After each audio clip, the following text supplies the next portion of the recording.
Hi అండి అందరికీ. అందరు ఎలా ఉన్నారు? బాగున్నారా? ఇదైతే బేస్తవరం బ్లాగ్ అండి. బేస్తవరం మార్నింగ్ లేవంగానే అత్తమ్మ అయితే వాకిలంతా ఊడ్చి సాంపైతే చల్లింది. ఇక్కడైతే అక్క అండ్ అత్త అల్లుడైతే ఇక్కడ పొయ్యి అయితే అంటు పెట్టి చలైతే కాగుతున్నారు. నేనైతే ముగ్గు అయితే వేస్తున్నా. అత్తమ్మ 5కే లేచి అయితే మొత్తం పని అంతా కంప్లీట్ అయితే చేసింది. తర్వాతకే ఇక్కడ మేము ఎక్కువ ఊరి కోసం మాత్రం పొయ్యి మీదనే వంట చేసుకుంటాము. పొయ్యి మీద వండితేనే మంచిది కదా. అత్తమ్మ అయితే అన్నం అయితే వండుతుంది. నేను ఇంట్లో అయితే చాయ్ అయితే పెట్టేసిన. పిల్లలు అయితే బ్రష్ అయితే వేసుకొని ముఖాలు అయితే కడుక్కున్నారు. అత్తమ్మ వంట అయితే చేసింది. నేను ఊరు నుండి తలకాయ కూర అయితే తీసుకొచ్చిన అమ్మ వాళ్ళ ఇంటి దగ్గర నుంచి. అదైతే వండి బావకైతే బావ వాళ్ళ ఫ్రెండ్ వస్తే హైదరాబాద్కి అయితే పంపించినాము. ఇక్కడ స్నానాలు చేసి అయితే రెడీ అయ్యి అన్నం అయితే తింటున్నాము. ఇక్కడ పప్పు టమాటా కర్రీ అయితే వండుకున్నాము. కొంచెం తలకాయ కూర ఉండే నైట్ చేసిన పూరీలు అవి బజ్జీలు అవి ఇవన్నీ వేసుకొని అయితే అన్నం అయితే తింటున్నాము. మా చిన్నోడైతే మటన్ ఎక్కువ తినడానికి ఇష్టపడాడు. అయితే వాడైతే చికెన్ కావాలంటే సాయంత్రం తీసుకొచ్చుకుందామని చెప్తే అసలు వినలేదు. ఇంట్లోనే కోడిగుడ్లు ఉండే అండి, మా కోళ్ళు పెట్టిన గుడ్లే. పిల్లలకైతే మనిషి ఒక్కటైతే ఆమ్లెట్ అయితే వేసింది. ఆమ్లెట్ వేసేదాకా ఊరుకోలేదు మా చిన్నోడు. మా అల్లుడైతే పండగకి రాలేదు. మా ఆడబిడ్డ, మా చిన్నోడు, మా పాప అయితే తింటుంది. ఇక్కడ మనిషి ఒకటైతే వేసి ఇచ్చింది. మా పాపకైతే లాస్ట్లో వేసి ఇచ్చింది. దానికి ఆగాక చెయ్యి పెట్టింది, అదైతే కాలింది పాపం. చల్లారినాక తిన్నారు. అందరం కలిసి అయితే అన్నం అయితే తిన్నాము.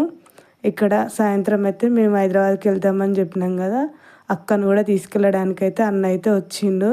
పండగకి అయితే మా బావ రాలే కదా, అందుకే నేను అన్న కూడా రాలేదు రమ్మంటే. ఒక్కనే ఉండాలని అయితే రాలేదు. నేనైతే ఇక్కడ చికెన్ ఫ్రై అయితే వేస్తున్నానండి. అన్న పండగకు రాలే కదా, ఆ రోజు అక్కను కూడా మేము వెళ్తున్నామని చెప్తే అక్కను కూడా తీసుకువెళ్దామని వచ్చిండు.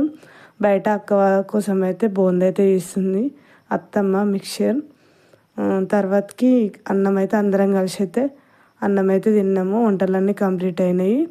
ఇక్కడ పిల్లలు, నేను, అక్క, అత్తమ్మ అందరం అయితే అన్నం తిన్నాము. మా అల్లుడు కూడా రాలేదు పండగకు. వాళ్ళ డాడీని ఇచ్చిపెట్టి వాళ్ళ తాత నానమ్మని ఇచ్చిపెట్టి రానన్నాడంట. ఊళ్ళోనే ఉన్నాడు. ఇక మేము అందరం వచ్చినాము. మేము కూడా సాయంత్రం వెళ్తున్నామని చెప్తే అన్న అయితే మా అల్లుడిని తీసుకొని వచ్చిండు. ఇక్కడ అందరం కలిసి అయితే గుండాల నుంచి మా ఊర్లో ఎక్కువ దొరకదు చికెన్ ఇట్లా, అక్కడి నుంచి అన్నం తీసుకురమ్మని చెప్తే తీసుకొని వచ్చిండు. మాజా కూల్ డ్రింక్ ఇక అన్న కూడా చికెన్ అన్న అయితే తీసుకొని వచ్చిండు. వంట కంప్లీట్ అయినాక అందరం కలిసి అయితే అన్నం అయితే తిన్నాము. వీడియో నచ్చినట్టయితే లైక్ చేయండి, షేర్ చేయండి, సబ్స్క్రైబ్ చేయడం మాత్రం మర్చిపోకండి. ఇక్కడైతే అన్నం తిన్నాక కొద్దిసేపు అయితే బయట కూర్చొని కొద్దిసేపు అయితే ముచ్చట్లు అయితే పెట్టుకున్నాము. అప్పటికి 4-5 అయిందండి. మా ఊర్లో వాటర్ 3-4 డేస్ నుంచి అయితే వాటర్ అయితే రావట్లేదంట. అత్తమ్మ మోస్తుంటే అక్క నేనైతే ఇక్కడ కొన్ని అయితే వాటర్ అయితే మోసినాము. తర్వాతకి ఇక బయలుదేరే టైం అయిందని ఇక్కడ మా కోసం అక్క కోసం అయితే అత్తమ్మ అయితే అప్పలైతే అన్నీ సదురుతుంది. ఈ అప్పలు మాకు, అత్తమ్మకు, అక్కకు, మళ్ళీ అత్తమ్మ వాళ్ళ అమ్మ నాన్నకి కూడా పెట్టాలని అత్తమ్మ అయితే చాలా చేసింది. అక్కకు కూడా ప్యాక్ చేసింది. అక్క వాళ్ళు కూడా మేము కారు ఎక్కగానే అక్క వాళ్ళు కూడా వెళ్ళిరు. అక్క మేము ఒకసారి బయలుదేరినామండి. బయలుదేరి హైదరాబాద్కి అయితే వచ్చేసినాము. ఇవేనండి అప్పలు అక్క నుంచి తీసుకొచ్చినాయి. అమ్మ వాళ్ళ ఇంటి దగ్గర నుంచి అండ్ అత్తమ్మ వాళ్ళ ఇంటి దగ్గర నుంచి తీసుకొచ్చిన అప్పలు. వీడియో నచ్చినట్టయితే లైక్ చేయండి, షేర్ చేయండి, సబ్స్క్రైబ్ చేయడం మాత్రం అస్సలు మర్చిపోకండి. ఇవైతే అత్తమ్మ బొందు లడ్డూలు మిక్చర్ అయితే అమ్మ వాళ్ళ ఇంటి దగ్గర నుంచి అయితే తీసుకొచ్చుకున్నా. ఇవి అయితే అత్తమ్మ పెట్టినవి. ఈ రెడ్ కలర్ సంచేమో అమ్మ వాళ్ళ ఇంటి దగ్గర నుంచి తీసుకొచ్చినవి.